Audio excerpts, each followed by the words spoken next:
Hello, I'm Hugh and I'm doing a a run through of the newest version of Warsim. So I haven't done any videos for a while because of stuff going on, but I'm going to try and maybe make them more regular now.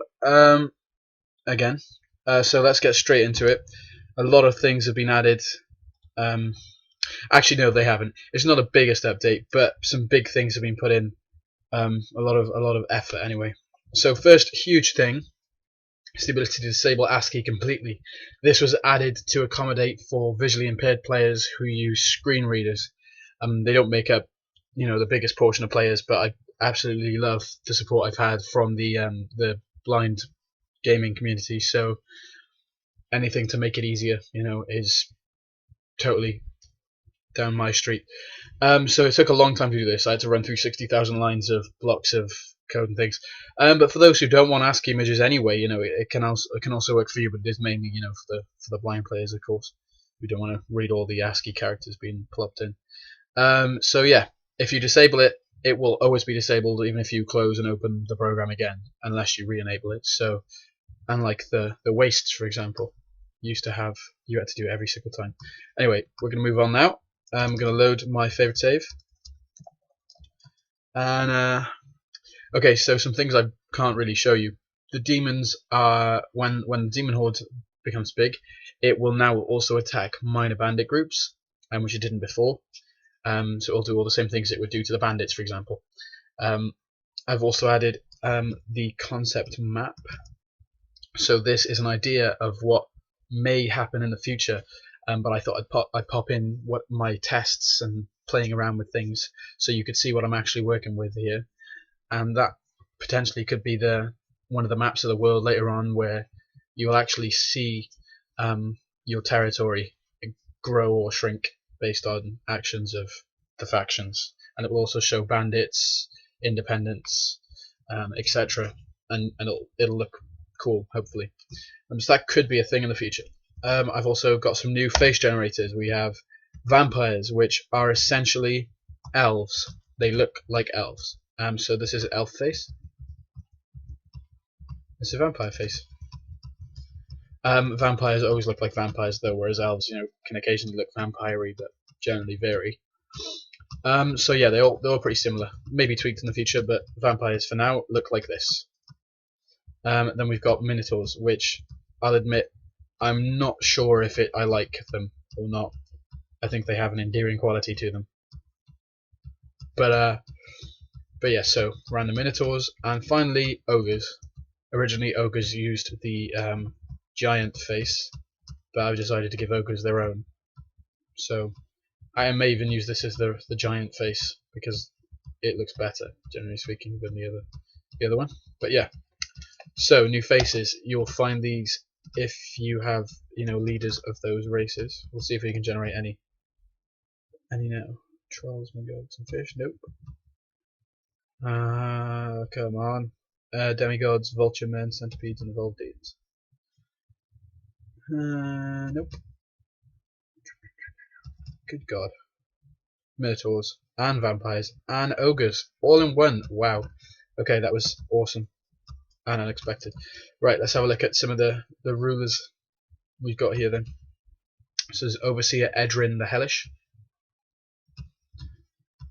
This is Chief Terox the Blue Bridge, or of the Blue Bridge, sorry, of the Iron Minotaurs. Pretty good. Do I do these guys? Nope. This is Warlord Variel the Greedy.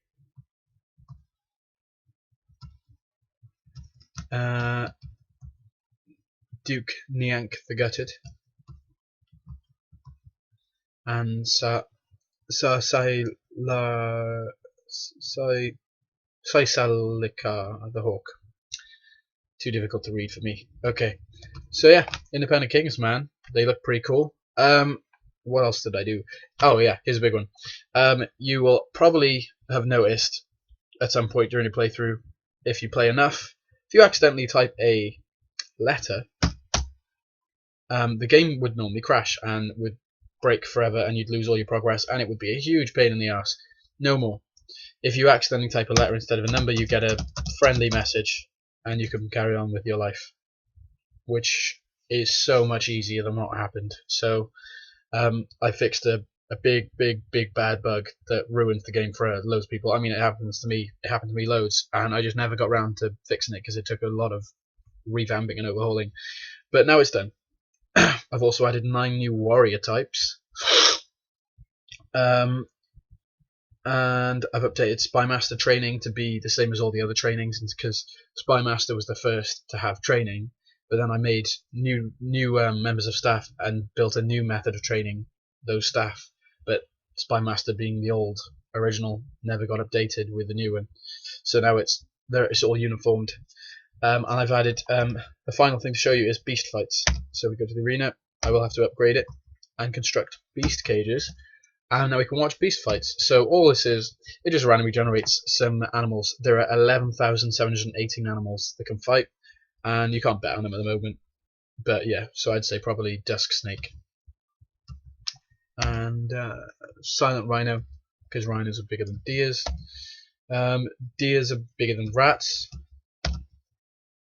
Probably the goose. Oh, okay. But yeah, so it's just something fun to watch, I guess. And aside from that, yeah, 9 new warrior types.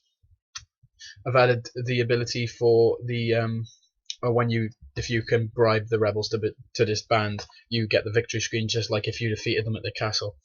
So that's the thing as well. So aside from that, yeah, just a decent update.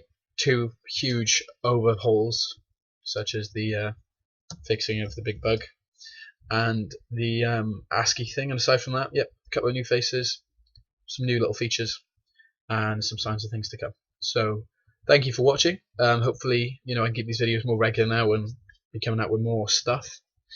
But yeah, thanks for playing. Comment, message me, anything you need, because the comments keep me alive. There's nothing better than getting a comment or a message or something from someone. Anything to do with the game, I'm always happy to help. So thank you for playing. I'll catch you next time.